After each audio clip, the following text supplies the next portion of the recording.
1911. Blackwater Point, an isolated lighthouse off the coast of Nova Scotia. In the night watch log, lighthouse keeper Malcolm Reed wrote only one sentence. The light did not touch the surface of the sea. It touched a face. There was no sinking ship that night, no distress signal, no whale carcass drifting near the rocks.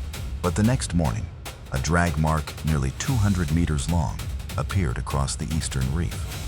Beside it were 3 depressions shaped like fingertips, each one more than half a meter long. Malcolm also found a curved piece of metal caught inside a crack in the rock.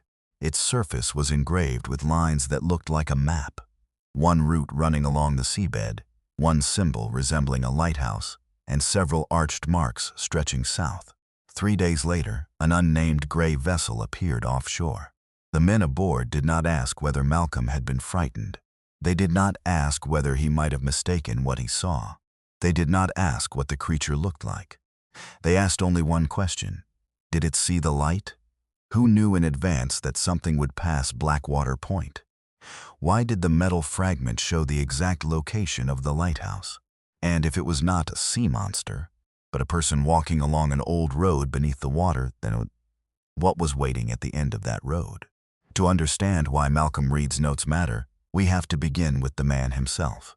Malcolm was not a journalist, not an explorer, and not the kind of person who made a habit of telling strange stories. He was born in 1868 in a small fishing village in Nova Scotia. His father was a sailor. His 2 older brothers worked on fishing boats, and Malcolm spent most of his youth aboard small merchant vessels moving along Canada's eastern coast. When he was 38, after a maritime accident left his left leg permanently injured, Malcolm accepted the post of keeper at Blackwater Point Lighthouse. It was a small lighthouse built on a rocky point cut off from the mainland, more than 10 kilometers by sea from the nearest village. In summer, the place was already isolated. In winter, it was almost severed from the world. People who had worked with Malcolm described him as quiet, disciplined, and unusually precise in his records. A lighthouse keeper's job was not simply to light the lamp. He had to record the weather, wind direction, wave height, visibility, passing vessels, distress signals, fuel levels, lens condition, and any abnormal event that could affect maritime safety.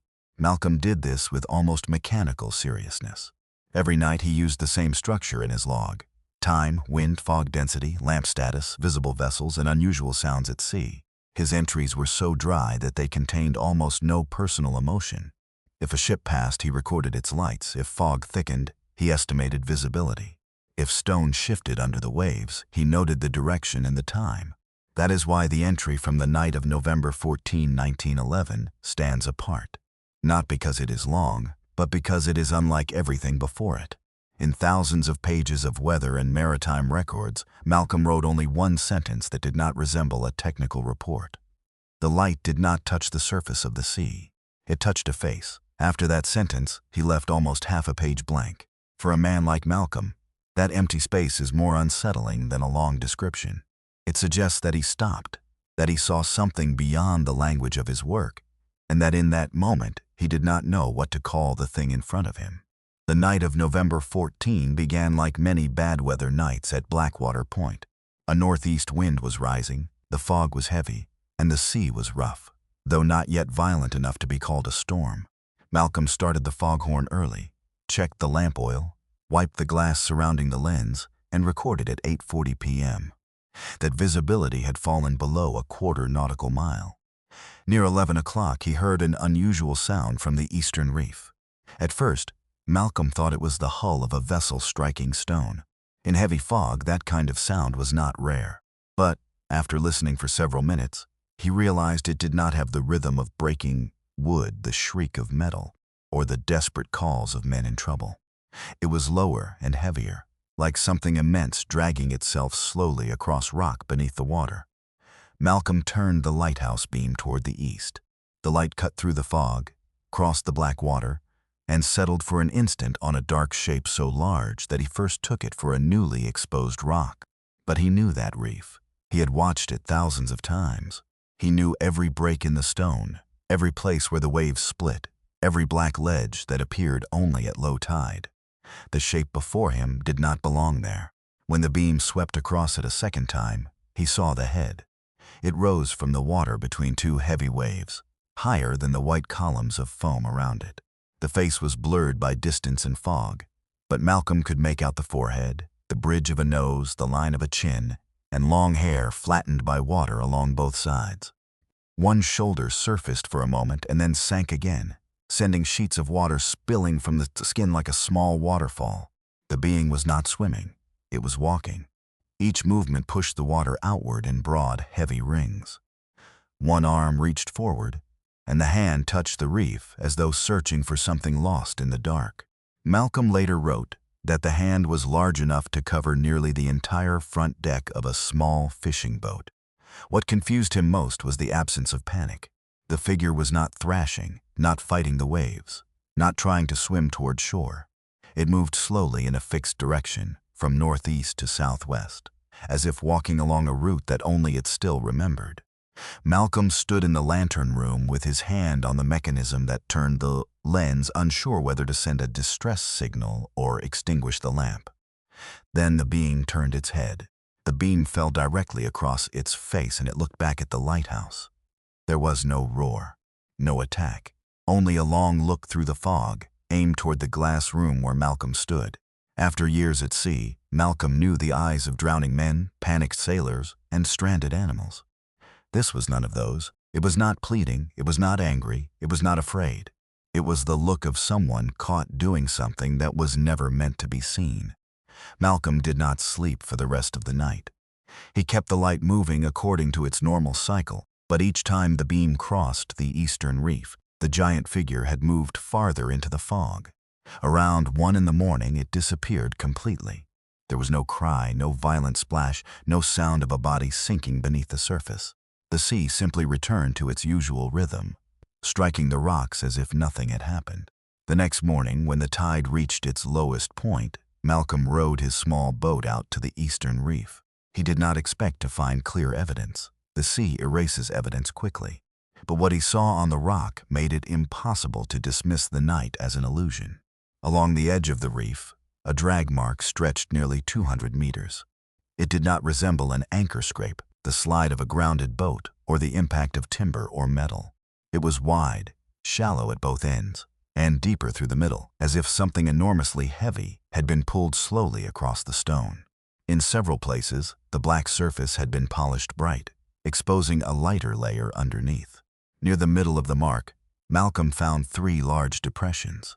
At first, he thought they were natural pools, but from above their shape was too close to fingertips. Each one was more than half a meter long, spaced evenly from the others, and at the end of each depression was a shallow scrape, as though a nail had dragged across the rock. A little farther away, caught in a crack, was a curved piece of metal. It did not resemble any ship part Malcolm knew. It showed no ordinary rust, no rivet holes, no bolt marks, no weld seams. Its surface was dull, heavier than aluminum but lighter than iron, and strangely cold even under the morning sun. Fine lines had been engraved into it. Malcolm wiped away the salt and realized the lines were not decoration. They resembled a map. A main route ran along the curve of the metal. Smaller branches split away from both sides, and each branch ended at an arched symbol. In one corner was a mark that looked like a shining tower, with 3 short strokes beneath it. Malcolm carried the fragment back to the lighthouse, placed it beside the logbook, and copied every line before drying it. In the record he wrote that morning, he still did not call what he had seen a monster. He did not call it a sea creature. He wrote only, "Marks on the reef indicate direct contact with the seabed, not movement upon the surface. Direction consistent with last night's observation." It was Malcolm's attempt to remain within the safety of reason. He did not conclude what the thing was. He recorded only what could be seen, touched, measured, and compared. By that afternoon, he noticed another strange property of the fragment. When he placed it beside his maritime compass, the needle leaned slightly toward it. Not strongly, not enough to call it a magnet, but enough for Malcolm to know that it was not ordinary metal. 3 days later, a vessel with no name painted on its hull appeared offshore, moving straight toward Blackwater Point. The vessel reached the Lighthouse dock on the morning of November 17. It carried no commercial flag, no visible name, and did not resemble the fishing boats or supply vessels that usually came to Blackwater Point. Its hull was painted gray. Several crates on the aft deck were covered with tarps, and the only marking on the side was a small row of numbers half buried under paint. 3 men came ashore. The first wore a long coat cut like a naval officer's, but with no insignia. The second carried a leather case of measuring instruments. The third was younger, holding a map tube and saying almost nothing throughout the visit. They introduced themselves only as men sent to inspect the lighthouse equipment after the heavy fog. But Malcolm knew immediately that this was not the real reason. No one sent a private vessel to an isolated lighthouse simply to check a lamp after one foggy night. The man in the long coat asked whether Malcolm had recorded anything abnormal on the night of the 14th. Malcolm said that a large body had moved near the eastern reef. The man did not ask what kind of body. He did not appear skeptical. He asked only which direction it moved, whether it stopped when the light touched it, and most importantly, did it see the light? The question stopped Malcolm. If they believed it was a grounded ship, they should have asked about distress signals. If they believed it was a whale, they should have asked whether it was wounded. Instead, they asked whether it had seen the light, as if their concern was not what the being was, but whether it had realized it had been discovered. Malcolm said that he had found marks on the reef and an unusual metal fragment. The men asked to see it. Malcolm brought it out but kept it near his own hand. The man with the instrument case immediately measured it, tested it with a small compass, and held a suspended needle near its surface. When the needle bent slightly toward the fragment, the 3 men exchanged a look. The younger man opened the map tube. Inside was not an ordinary nautical chart. It showed the coast of Nova Scotia. But beyond depths and reefs, there was also a red line running beneath the water, crossing Blackwater Point and continuing southwest. Malcolm recognized that line. It matched the direction in which the giant had moved. He asked what the line represented. The man in the long coat answered, an old survey route. Malcolm asked how old. No one answered. They asked to take the metal fragment for analysis. Malcolm refused at first, saying it had been found within the lighthouse perimeter and had to be entered into the property log. The man did not argue.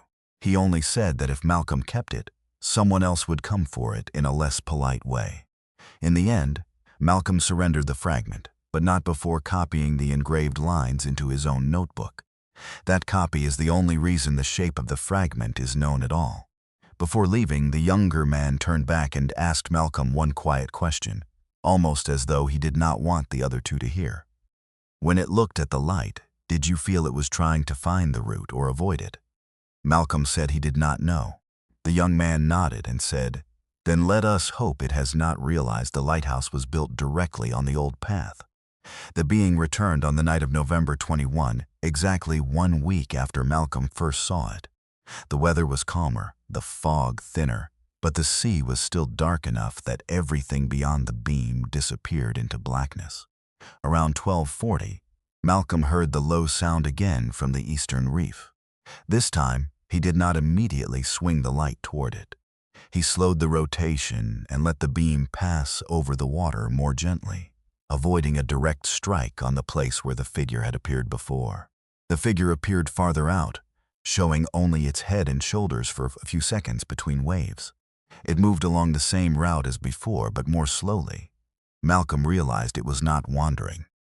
Each time its hand touched the reef, it seemed to search for a fixed point, like someone following landmarks on a road hidden underwater. Malcolm took out his copy of the metal fragment and compared it with the reef outside. The main engraved line matched the direction of the rocks. The smaller branches could correspond to the deeper water channels cutting through the reef. The symbol of a shining tower sat almost exactly where Blackwater Point stood. That made him understand that the fragment was not merely a map. It might have been part of a marker or part of a navigation device made for beings traveling along the seabed. And if the fragment had fallen on the reef, the being might have returned to find it. Malcolm decided to try something. He shut off the main light for a few seconds, then brought it back at a lower angle, shining toward the exact section of reef where he had found the metal. It was against regulation to alter the rhythm of a lighthouse beam during fog, but there were no nearby ships, and Malcolm believed the being was reacting to light. For the first time, the figure stopped. It turned toward the new angle of light and slowly moved closer to the rocks. Waves rose around its shoulders. One enormous hand came out of the water and settled on the same place where Malcolm had found the fragment. The fingers searched the crack. They found nothing. The hand paused. Malcolm felt a sudden shame. He had given the metal fragment to the men on the unnamed vessel. If it was something the being needed in order to follow the route, then he had removed it from the old road. He did not know whether the being could understand him. Still, he took the drawing of the fragment, held it against the glass inside the lantern room, and turned the light so that it passed through the paper for a few seconds. From the sea, the image must have been faint, but the being saw it. It slowly raised its head. In the beam, Malcolm saw the face more clearly than before. It did not look like a monster. Its features were close to human, but larger, older, like a stone statue worn down by the sea. Its eyes were deep and reflected the lighthouse beam as two pale points of light. Then the being did something Malcolm never forgot. It lifted one hand to its chest, pointed down to the reef, and then pointed southwest. 3 slow, deliberate movements. Malcolm did not fully understand, but he guessed the meaning. The missing object belonged to it, and its route continued toward the southwest. Before sinking back into darkness, the being placed an object on the reef. It did not throw it. It did not drop it. It set it down carefully, like an exchange. When the tide fell the next morning, Malcolm went out and found a flattened piece of whalebone. On its surface was a long engraved route running down the coast, connecting several arched symbols. One mark sat at Blackwater Point. The next marks led south, Maine, Boston, New York. Malcolm no longer needed anyone to explain it.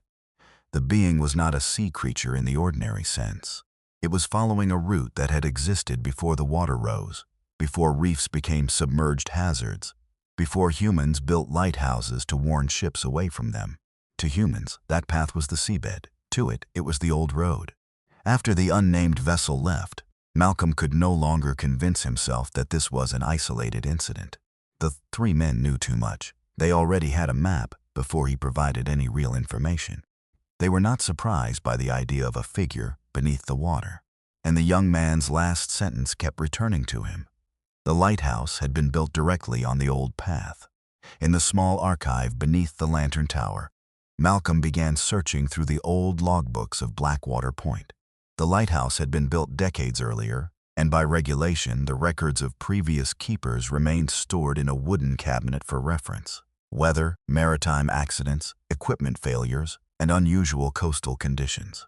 Most entries were as dry as Malcolm's own: wind, fog, ships, lamp oil, lens damage.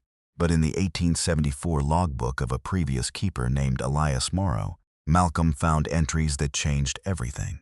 In February of that year, Elias recorded singing beneath the water for nearly 2 hours during a storm.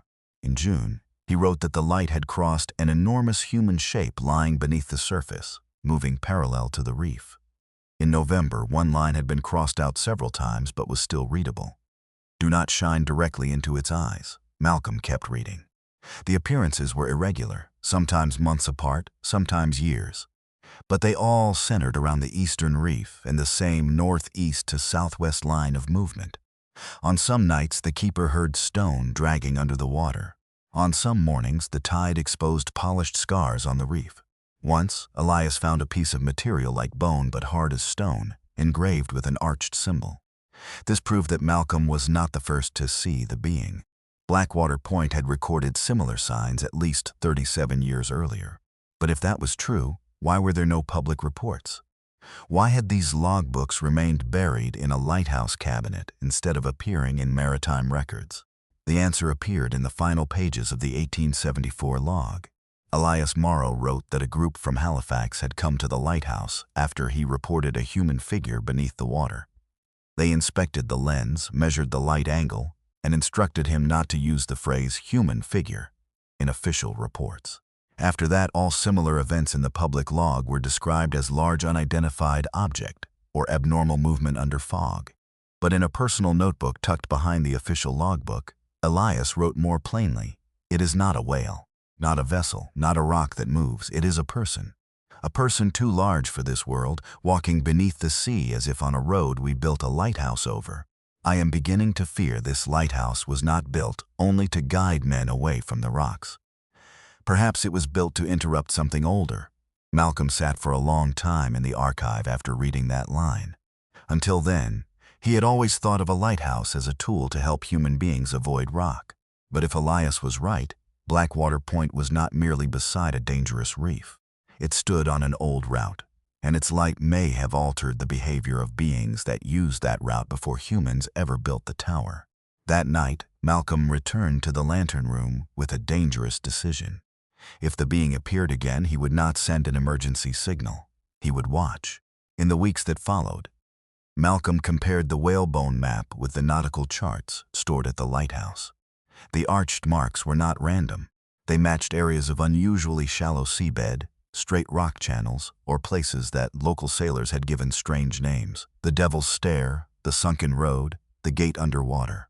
Before then, Malcolm had thought of those names as sailor folklore. Now he began to wonder whether they were distorted memories of something real. Fishermen did not need to know about giants to name a submerged rock channel like a road. They only needed to preserve the feeling that something beneath the water did not look natural. Malcolm wrote a separate report of more than 10 pages and sent it to the Lighthouse Authority in Halifax. He did not use the word monster. He avoided any wild conclusion. He described the direction of movement, the marks on the reef, the metal fragment, the whalebone map, and the alignment between the marks and seabed features. His conclusion was cautious. There might exist an artificial or semi-artificial route beneath the water, running along the eastern coast. No answer came. Instead, 2 weeks later, a short directive arrived at Blackwater Point. Malcolm was ordered to adjust the auxiliary angle of the lighthouse beam and increase the duration of light over the eastern reef during fog. The reason given was improved maritime safety, but Malcolm understood the real meaning. If the light made the being stop, and if the lighthouse stood on the old route, then increasing the light over that reef was not for the ships. It was to block the path. The being appeared for the last time in Malcolm's log on the night of December 9. The sea was unusually calm. There was no heavy fog and no storm. Malcolm saw the figure from far away before he heard it. It moved more slowly than before, as if injured or exhausted. When it reached the reef, it no longer searched. It stood in the water, facing the lighthouse. Malcolm did not follow the directive. He did not increase the light. He dimmed it for several cycles, creating a short corridor of darkness over the eastern reef. In that darkness, the being began to move again. It crossed the rock line and continued southwest along the route marked on the whalebone. But just as it nearly left Malcolm's sight, lights appeared offshore. Not a fishing boat, not a merchant vessel. It was the unnamed gray ship. Malcolm heard 3 short blasts from the vessel. Then, from its deck, a searchlight brighter than any he had ever seen shot straight down onto the water. The being stopped. It turned. For a moment, the sea around it lit up in a pale white glare. Then the water rose, not like a natural wave. A mass of water lifted as if pushed upward from below. The searchlight went out. The gray ship tilted hard to one side. Malcolm heard metal scream through the night, followed by a deep sound from the sea, something more like a call than a roar. When the water settled, the being was gone. The gray ship still floated, but its light stayed dark. It left the area just before dawn. In the log that night, Malcolm wrote only one line. It passed. They could not stop it. 3 days later, Malcolm Reed disappeared from Blackwater Point. His small boat remained tied to the dock. The lighthouse lamp continued to run on schedule. The tower door had not been forced. In his room, his coat and sea boots were still there. There were no signs of struggle, no blood, no farewell note. The only thing missing with Malcolm was the whalebone map. The lighthouse log was collected during the inspection that followed. Most pages remained intact, but every entry from November 14 to December 9 had been torn from the official book. Fortunately, Malcolm had a habit of copying unusual events into a small personal notebook. That notebook was not in his office. He had hidden it inside a hollow space beneath the stair leading up to the lantern room, where it was found decades after the lighthouse was abandoned. The last line in Malcolm's private notebook was not an explanation. It was a short conclusion. What we call the sea may only be the roof over an old road. If that line is true, then the being Malcolm saw was not an ocean monster. It was a traveler. A giant walking a route that had been drowned long ago, passing landmarks that modern humans now recognize only as reefs, dangerous shallows, or sailors' legends. Blackwater Point no longer operates as a manned lighthouse. The eastern reef is still there.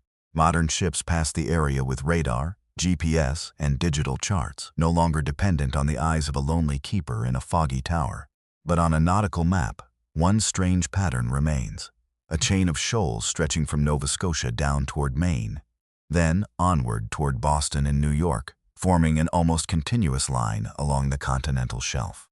Maybe it is only geology. Maybe everything was coincidence: rock, water, fog, and the imagination of a lonely man. But Malcolm Reed saw a face in the lighthouse beam.